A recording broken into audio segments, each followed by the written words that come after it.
안녕하세요. 신일령연구소장입니다.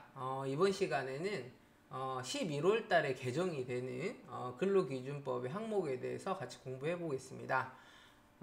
급여 명세서 부분이 좀 중요해졌는데요. 이 부분이 과태료하고 연결이 되기 때문에 조금 주의 깊게 좀 행정을 하실 필요가 있겠습니다. 자, 저에 대한 소개는 계속했기 때문에 화면으로 대체하도록 하겠습니다. 근로기준법이 어떤 부분이 이제 11월 19일 날 개정이 됐는지 저희가 좀 알아봐야 되겠죠. 첫 번째로는 급여 명세서 교부의 의무가 생겼습니다. 그리고 두 번째로 부당해고 구제 신청 중 복직이 불가능한 경우에 미지급 임금에 관련된 내용이 명문화되었고, 그 다음에 마지막으로 임신 중인 여성 근로자의 보호 규정이 추가되었습니다. 저희 방문요양 현장에서는 2번, 3번 해당 사항이 없을 것 같고요. 1번 부분이 크게 해당 사항이 될 것 같아요. 그래서 이 부분을 한번 알아보도록 하겠습니다. 임금명세서 교부의 의무가 새로 생겼는데 근로기준법 제48조 임금대장 부분에 보시면 여기 1번 부분은 원래 있었던 거예요. 사용자는 각 사업장별로 임금대장을 작성을 하고, 그 다음에 임금과 가족수당 계산 기초가 되는 사항, 임금액, 그 밖의 대통령령으로 정하는 사항을 임금을 지급할 때마다 적어야 한다. 지금 이제 새로 생긴 부분이 2번인데요. 사용자는 임금을 지급할 때에는 근로자에게 임금의 구성 항목, 계산 방법, 그리고 일부를 공제하는 경우에는 그 부분을 적은 임금 명세서를 서면으로 교부해야 된다. 자, 여기 보시면 전자문서를 포함한다고 되어 있죠. 그러니까 서면으로 직접 주셔도 되고 전자문서 방식으로 보내셔도 문제는 없습니다.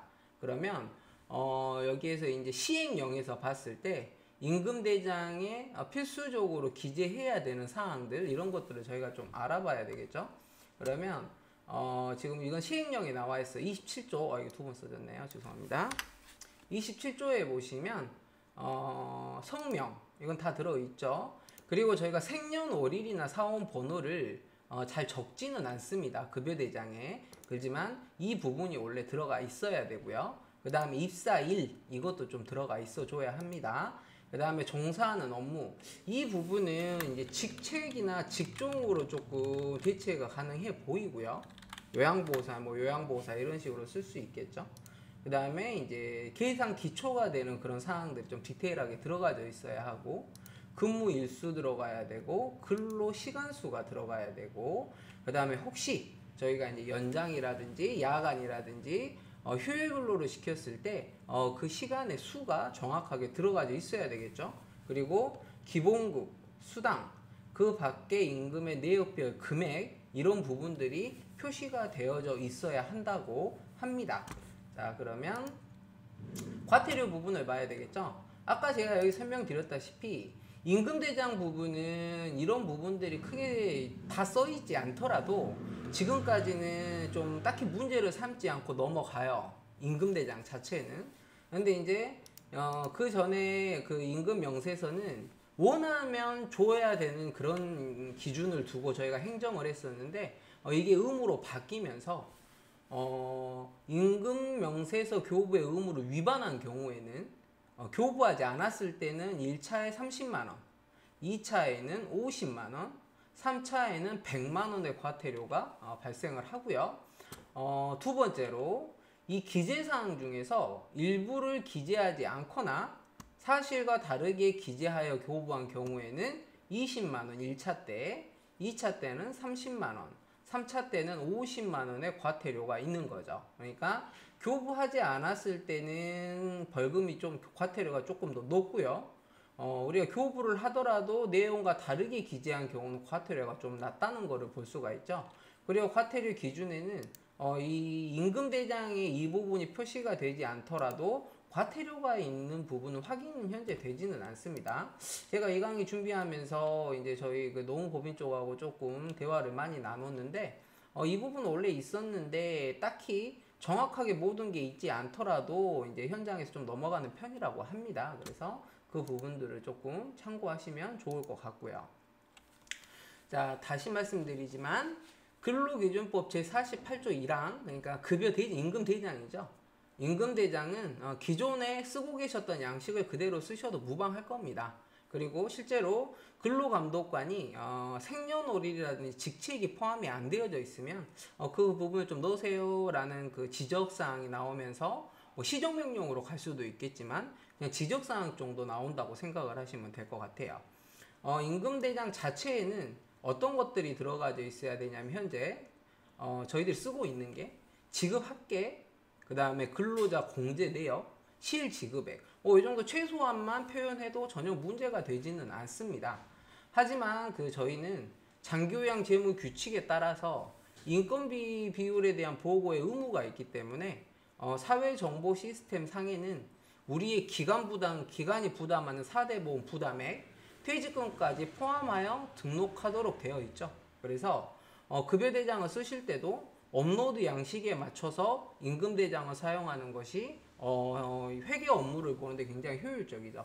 물론 사설 프로그램들을 많이 쓰고 계십니다. 이지케어라든지 아니면 케어포라든지 뭐 이런 프로그램들을 쓰시는데 그런 프로그램을 쓰신다고 해서 전혀 문제가 될 건 없습니다. 그쪽에도 제가 알기로는 저희 업로드 양식이 같이 구현이 되고 있기 때문에 오히려 직접 하시는 분들보다 업무의 효율은 사설 프로그램 쓰는 게 조금 더 효율적일 수는 있겠죠. 이제 이거는 제가 이제 그 급여대장이 없는 센터에 지원을 해주는 급여대장인데요. 이제 길게 한 장짜리로 보면 잘 안 보여서 제가 이제 조금 잘라놨어요. 그래서 여기에 있는 이 위쪽 있죠? 이 위쪽은 실제로 우리가 급여대장상에 이 부분만 있어도 근로기준법으로 봤을 때는 전혀 문제가 되지 않습니다. 그래서 선생님 이름, 그 다음에 뭐 생년월일 하셔도 되고 주민번호 하셔도 되고 아니면 저희가 사회정보 시스템상에 그 직원 번호가 고유 번호가 부여되잖아요.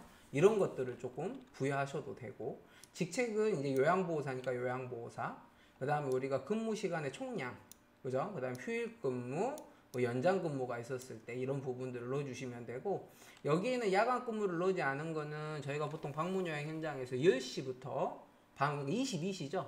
22시부터 06시까지는 서비스를 거의 하지 않기 때문에 잘 포함을 시키지는 않고 있습니다. 그래서 함수를 통해서 기본급은 이제 기본 시급 곱하기 해가지고 총 근무 시간에서 들어가지고 주휴수당도 별도의 함수로 해서 시간 곱하기해서 들어가지고 다 마찬가지죠. 이렇게 해가지고 다 들어가게 되어 있어요. 보통 급여대장들이.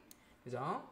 그 다음에 연차수당도 이제 저희가 기지급을 하고 있는 상태이기 때문에 이런 것들도 함수로 기본적으로 베이스로 들어가져 있고요. 그 다음에 이제 이런 부분들은 의무적인 부분은 아닙니다만 이제 기관에서 실제로 이제 재수당 부분에 대해서 좀 디테일하게 나눠서 적어줄 때 이런 것들을 좀 활용하시면 좋을 것 같고 여기서부터 이제 여기까지는 비급여 항목이죠. 그래서 식대라든지 차량 유지비라든지 자차운전 보조비예요. 정확하게는. 그래서 자차운전 보조비를 통해 가지고 여기 기입하시고 식대는 10만원까지 비과세고 자차운전 보조비는 20만원까지 비과세입니다. 그래서 자차운전 보조비 항목으로 주실 때는 저희가 항상 구비해놔야 될 서류가 등본, 그 다음에 자동차 등록증 이 두 가지의 명의가 같아야 하고요. 단 이제 배우자하고 같이 쓰는 공동 명의까지는 인정을 해주는 걸로 제가 알고 있습니다. 그 다음에 이제 근로자 공제 부분이죠. 그래서 소득세하고 주민세 띄시면 여기에다가 기술을 해주시고 그 다음에 우리가 4대 보험료 이렇게 해가지고 기타 공제는 이제 뭐 가족요양보호사들 같은 경우는 본부금이 공제가 될 수도 있겠고 아니면 뭐 이런 세금이 나중에 좀 더 추징이 돼가지고 이 부분에서 이제 조금 급여에서 공제되는 그런 상황도 있을 수도 있겠죠. 그래서 여기서부터 여기까지의 공제 총액이 이렇게 표시가 돼서 여기 지급합계 마이너스 공제합계를 해서 차임금액 이 정도가 어떤 사설 프로그램을 쓰더라도 이 정도가 다 구현이 됩니다. 그래서 근로기준법상으로는 이렇게만 보관을 하시면 되고요. 단 저희 같은 경우는 이제 기간 부담금하고 퇴직 적립금 부분까지 저희가 회계를 해야 되기 때문에 저희 같은 경우는 자동으로 이렇게 여기까지 해가지고 금액을 채워 넣으면 자동으로 4대 보험 통장, 이수금 통장으로 들어가는 총액이 이쪽으로 나오고, 그 다음에 여기 퇴직금 총액이 이쪽으로 나오게 저희 같은 경우는 이렇게 쓰고 있습니다. 이따가 좀 보여드릴게요. 설명해 드리고. 그 다음에 여기 보시면 여기가 기간 부담금 쪽이죠. 그죠? 그래서 이쪽으로 해가지고 구현이 될 수 있게 만들어져 있고, 퇴직 적립금은 DC형을 쓰시는 분들은 이쪽 함수에 보통 8.33%가 걸어져 있을 거고요. 만약에 자율 적립을 한다 그러면 한 10% 정도에서 플러스 마이너스 알파 해가지고 쓰고 계시겠죠. 그러면 이렇게 입력이 될 때 이게 이제 그 업로드 양식이죠. 다 알고 계시지만 이 부분이 이렇게 여기에 붙어 있어요. 굉장히 길어서 두 개로 이제 잘라가지고 캡처를 해놓은 겁니다만, 이 서식을 저희가 유지를 해야 돼요. 안 그러면 업로드가 안 되기 때문에. 그래서 함수를 쓰실 때 항상 프로그램을 안 쓰시는 분들은 이쪽에 숫자를 넣었을 때 이쪽으로 자동으로 입혀질 수 있게 이런 식으로 사용을 하셔야 업무가 굉장히 효율적이다. 이렇게 설명을 좀 드릴 수 있겠고요. 다음에 혹시 이제 기회가 되면 회계 부분에 관련된 강의도 한번 해드리도록 하겠습니다. 그 다음에 이제 오늘 저희가 알아봐야 될 이 임금 명세서 부분이에요. 급여 명세서라고도 하고 임금 명세서라고도 하는데, 위쪽에 있는 부분은 그냥 잘랐습니다. 왜냐하면 다 대부분 비슷하기 때문에 위쪽에 있는 부분은 딱히 중요하지 않고요. 지금 11월 19일부터 개정되는 내용이 바로 이 항목이에요. 이 항목. 산출 근거를 적으라는 거죠. 그러니까 지금까지 저희가 쓰고 있는 것들은 어떻게 되어 있냐면, 산출 근거가 나와 있지 않고 총 근무 시간에 기본급 얼마에 이게 한 장이 이렇게 담아져서 선생님한테 주는 급여대장 양식이었는데, 여기에 대한 산출 기초를 이렇게 적으라는 거예요. 그래서 기본급이 10,000원이다. 그러면 기본급 10,000원에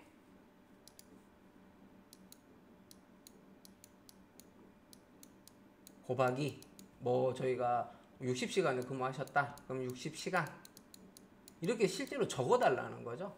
그래서 60시간 하셨기 때문에 60만 원이 되겠죠.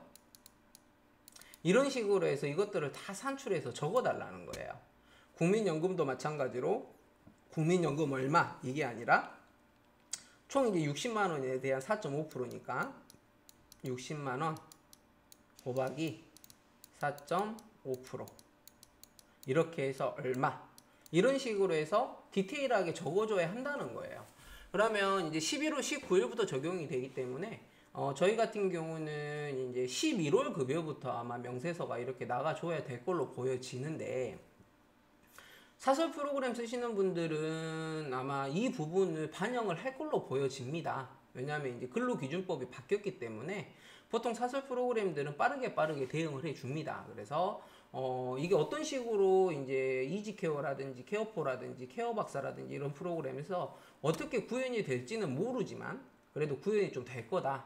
만약에 이게 11월이 넘고 12월 초가 됐는데도 구현이 안 되고 있다고 하시면 이거는 쓰시는 프로그램 쪽에 좀 문의를 하셔야 돼요. 왜냐하면 우리 과태료가 이제 여기에 걸려 있기 때문에 최대한 구현이 되는 쪽의 프로그램을 선택해서 써주시는 게 좋겠죠.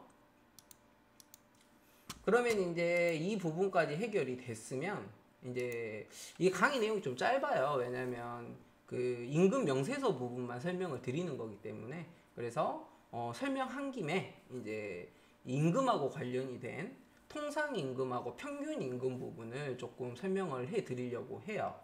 많이 들어보셨죠? 통상임금은 무엇인가? 언제 쓰는 개념인가? 평균임금도 물론 마찬가지겠죠. 그래서 이번 시간에 조금 정립을 해 주시면 좋을 것 같아요. 통상임금은 근로기준법 시행령에 정확하게 나와 있습니다. 6조에 어떻게 되어 있죠? 일률적으로 소정근로 또는 총근로에 대해서 지급하기로 정한 시간급 금액, 1급 금액, 주급 금액, 월급 금액 또는 도급 금액을 말한다고 돼 있어요. 그러면 2번 같은 경우가 저희가 1번이 해당이 되겠죠. 그죠? 시간급 금액으로 정한 임금은 그 금액. 그러니까 저희가 처음에 계약 단가에다가 곱해져 있는 금액을 저희가 이제 그 통상임금이라고 보시면 돼요. 그래서 나머지 2번부터 이제 이 부분은 저희 게 아니기 때문에 그냥 읽어만 보시면 될 것 같아요. 그러면 통상임금의 계산법은 보통 어떻게 할 거냐? 그러면 이제 통상 시급을 먼저 구해야 하는데 저희 같은 경우는 이제 시급 부분으로 되기 때문에 월 급여, 그러니까 저희가 이제 이번 달에 선생님 60만 원이면 60만 원, 그럼 여기 60만 원 나누기 통상임금 산정 기준 시간을 이렇게 분모로 잡는 거예요. 그래서 이게 통상 시급이 될 텐데, 그러면 통상임금 산정 기준 시간은 어떻게 구할 거냐? 그러면 여기 보시면 일주간의 소정근로시간, 그러니까 이거는 이제 법에 나와 있는 표현이고요. 저희는 이제 소정근로시간이 잡기가 거의 불가능하기 때문에 실근무시간이라고 보시면 될 것 같아요. 그래서 일주일 동안 실근무시간에다가 더하기 주휴시간, 여기 써있죠. 그래서 나누기 곱하기 죄송합니다. 곱하기 4.345. 제가 예전에 전재현 강의 때마다 말씀드리지만 이 4.345라는 개념은 주 단위 개념에서 저희가 매주가 이제 5주일 때도 있고 4주일 때도 있잖아요. 그래서 총 365일을 12로 나누면 저희가 이제 평균적으로 한 달에 4.345주가 나옵니다. 그래서 요 부분이 한 달 평균 주라고 생각하시면 돼요. 4주도 아닌 5주도 아닌 정확하게 4.345주를 보고 있고, 이 산출 방식은 이 소정근로시간이 기준이 되어 산출이 됩니다. 그러니까 근로기준법이 저희 현장하고 조금 부딪히는 이유가 뭐냐면, 근로기준법에는 소정근로시간을 명시하게 돼 있어요. 그렇지만 저희 방문요양 현장에서는 소정근로시간을 실제로 지금 적용을 하기가 거의 불가능한 상태죠. 그러면 이 근로기준법에서 방문요양 사업에 대한 예외 조항을 좀 둬가지고 이 부분을 해결을 해야 되는데, 국가사업이다 보니까. 그렇지만 그런 부분이 준비가 되어 있지 않은 상태에서 근로자성을 부여해버려서 항상 이런 부분에서 조금 충돌이 돼요. 그래서 노무사들마다 같은 사안이지만 다른 해석을 할 수밖에 없는, 아직까지 좀 그런 불편한 상황이라고 보시면 좋을 것 같고요. 그래서 방문요양 현장에서는 산출하기 쉽지 않아요. 쉽지 않아서 통상적으로는 계약 시급을 기준으로 그냥 곱하고 있는 거예요. 그래서 통상임금은 주로 법정수당을 계산할 때 기초가 되죠. 그러니까 법정수당이라고 하면 저희가 연장수당, 야간수당, 휴일수당 같은 걸 계산을 할 때, 그죠? 그래서 저희가 이제 보통은 어떻게 하시죠? 만약에 우리가 계약 시급이 뭐 8,720원이다. 그러면 8,720원 곱하기 어떻게? 연장이라든지 야간이라든지 휴일 근무를 하셨을 때 뭐 10시간을 하셨다. 그럼 10시간 곱하기 50%. 이런 식으로 해가지고 보통 산출을 합니다. 근데 급여대장마다 좀 기준이 달라가지고 총 근무 시간에서 기본급을 잡아줄 때는 50%가 될 거고, 평일 근무 시간을 기준으로 잡을 때는 여기가 150%가 되겠죠.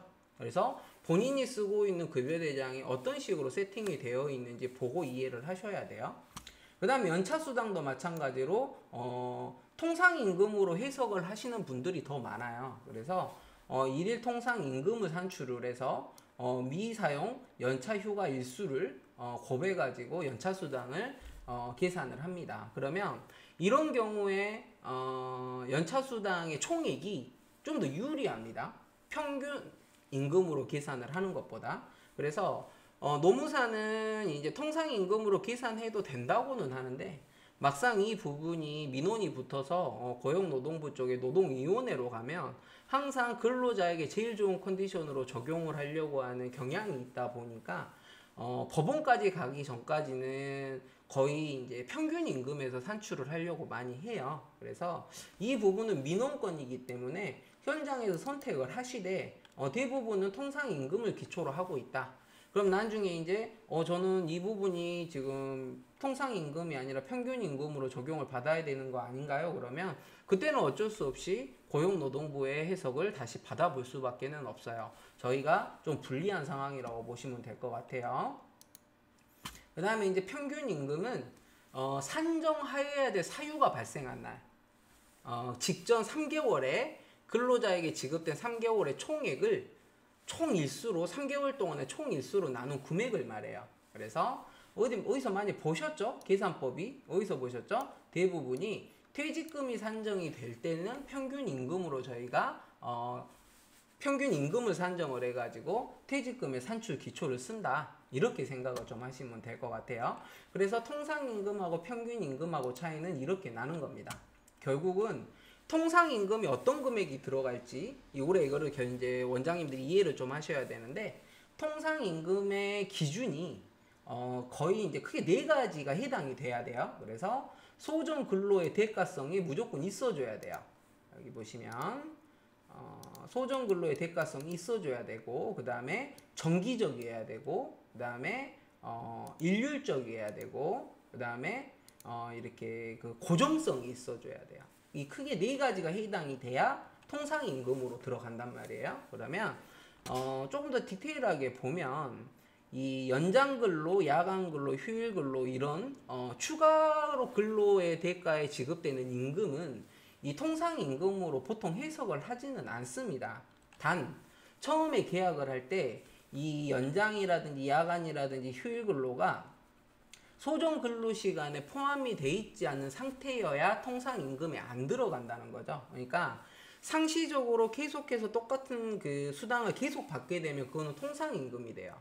예를 들어서 식대를 고정적으로 계속 모두가 시간당 500원을 받고 있어요. 그럼 이 부분은 다 통상임금에 포함이 됩니다. 그렇지만 모두가 다 받는 게 아닌 일률적이지 않고 정기적도 아니고 고정성이 아니게 지급이 되면 이런 부분들은 다 통상임금에 들어가지 않는다는 거죠. 그래서 이 부분을 잘 이용을 하셔야 돼요. 그러니까 저희가 뭐 보통 포괄시급이라고 계약을 많이 하시는데 포괄시급의 형태가 제일 좋지 않습니다. 포괄시급은 근로기준법에서 인정해주는 계약의 형태가 아니기 때문에 기본시급 자체로 해석을 할 가능성도 많아요. 그래서 근로계약서에는 항상 계약이 되는 기본 시급만 적으셔야 돼요.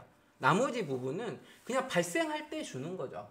주휴수당도 주 15시간을 근무를 하면 당연히 근로기준법상으로 지급을 하는 거고, 연장수당이나 야간수당이나 이제 휴일수당도 실제로 우리가 계약을 할 때는 연장, 야간, 휴일에 대해서 우리는 계약을 하지는 않지만 특수한 상황에서 만약에 이런 야간, 연장, 휴일이 발생을 하면 근로기준법에 맞춰서 우리는 150%에 대한 그 근로의 대가를 지급을 하면 되는 거죠.